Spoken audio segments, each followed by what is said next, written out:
Olá, estamos começando mais uma edição do programa ABCD Maior Entrevista e vamos conversar com o jornalista Eduardo Correia, autor do livro A Viagem Interrompida, a aventura comunista em Santo André da década de 1940. O livro conta sobre a eleição de Armando Mazo, um operário comunista que foi cassado, não assumiu o cargo justamente por causa de suas ideias políticas. Junto com ele também foram cassados todos os vereadores comunistas eleitos, e eles eram a maioria na Câmara de Santo André, numa decisão que espantou muita gente. E esse trabalho, esse livro, na verdade, foi uma tese de mestrado do Eduardo, e que ele conversou com muita gente, pesquisou documentos históricos sobre uma história que pouca gente conhece.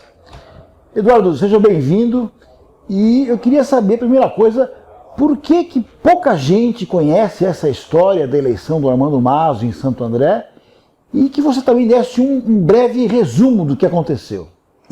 Primeiramente, obrigado pelo convite, ao ABCD Maior Entrevista, a você, Walter. Bom, esse trabalho, como você bem colocou aí, ele é fruto da dissertação de mestrado que eu fiz na ECA.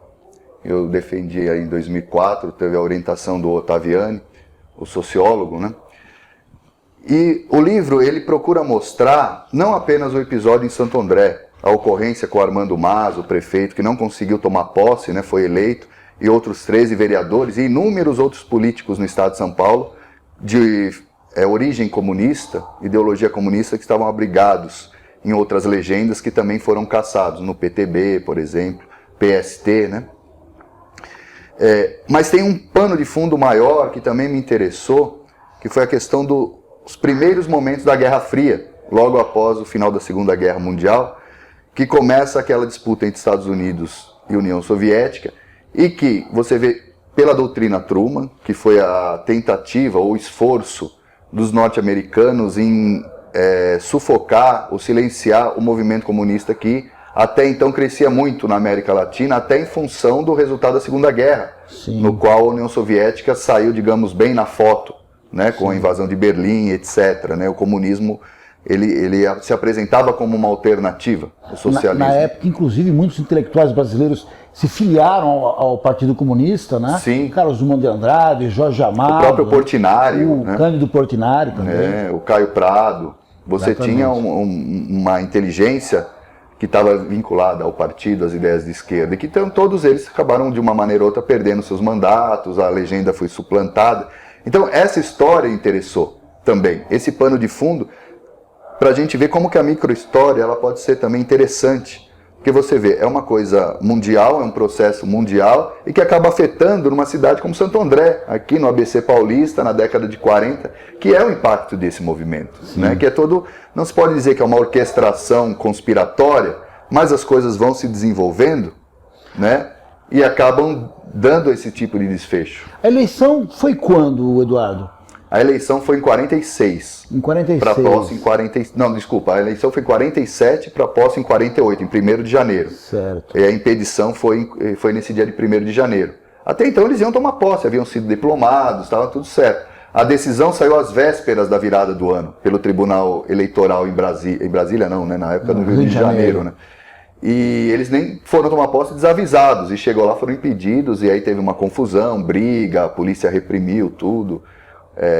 Então foi mais ou menos essa situação, e o vice, né, o Flacker, que é Antônio Flacker. O segundo colocado, isso, né?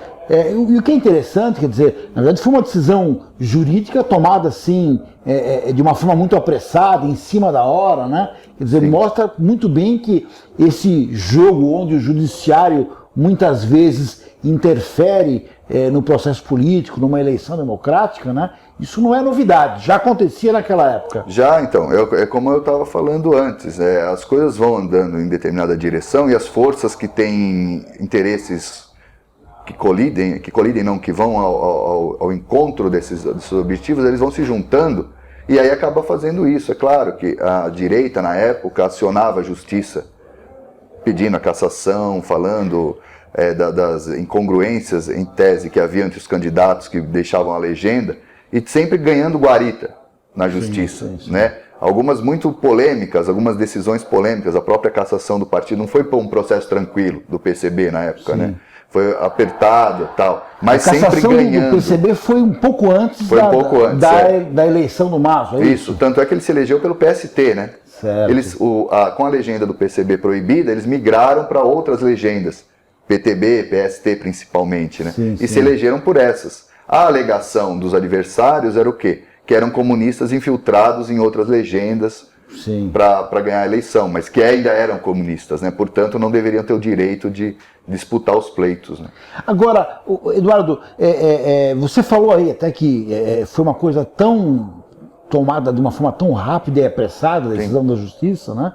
Que o próprio candidato, o prefeito eleito, na verdade, os vereadores eleitos, foram, né, até a prefeitura, a Câmara, para tomar posse, e chegaram lá, souberam que tinham sido cassados. Me parece também que muita gente foi comparecer à cerimônia, ficou sabendo na hora.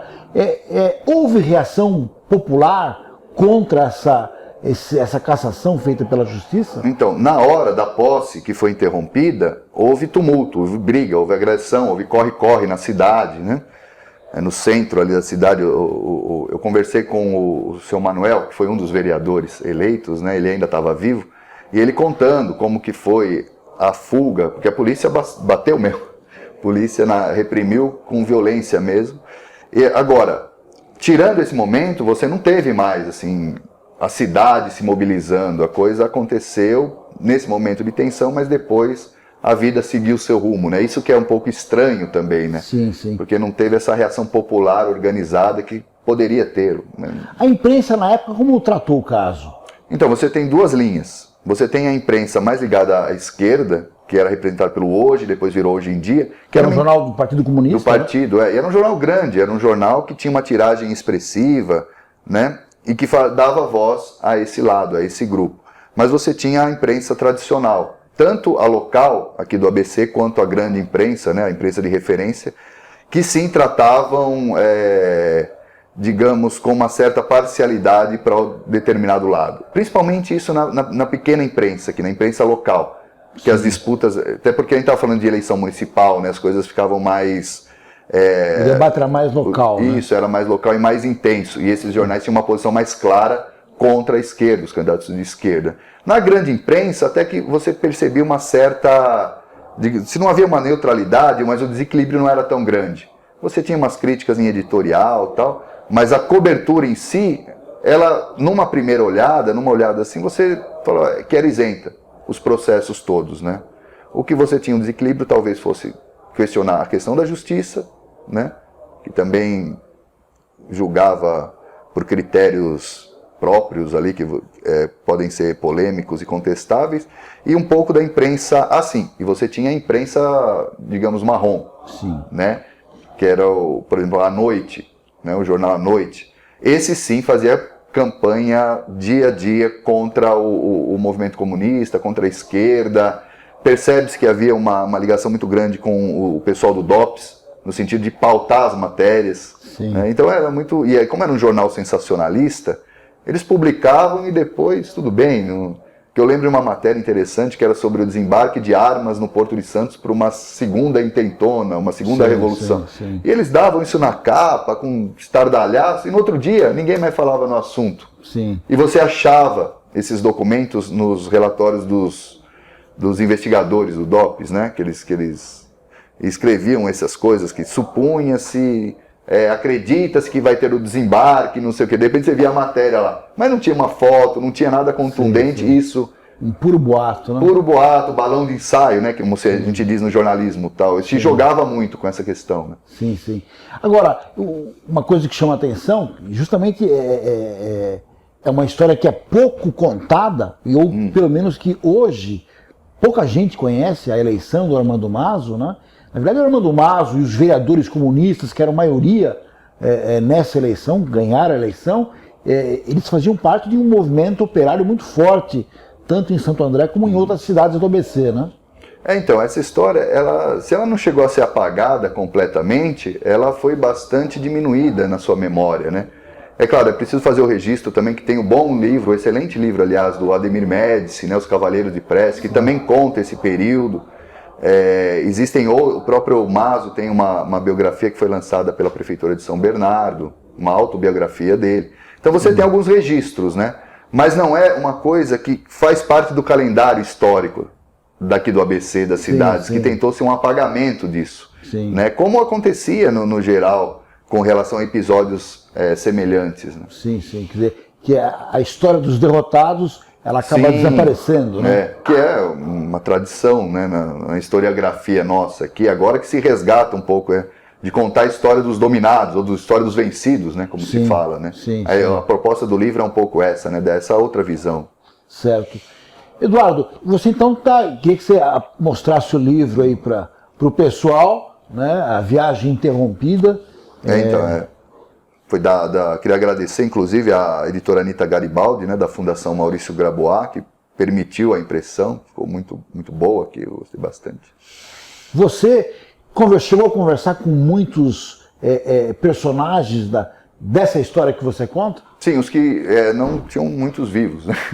Mas eu conversei com 5 ou 6. A própria viúva do Armando, a Dona Aurora, que também é falecida, faleceu há não muito tempo. Eu conversei com o Sanches Segura, que foi tesoureiro do partido na época, que ele tinha um espanhol, ele tinha muita informação interessante sobre a imprensa, inclusive porque a gráfica do Hoje, eles compraram com uma campanha de arrecadação, e ele foi o sujeito que comprou, né, que fez o negócio, entre outros, né, o Moacir Longo, que eram militantes na época, né? Que deram informação importante para principalmente o lado humano da história, né? Certo. Então, nós estamos contando aí uma parte da história. A gente espera que o pessoal se interesse mais, procure o livro do Eduardo Correia, A Viagem Interrompida, porque é um trecho da história que pouca gente conhece, que é muito importante a gente relembrar. A gente agradece a atenção de todos e voltaremos com vocês no próximo programa ABCD Maior Entrevista.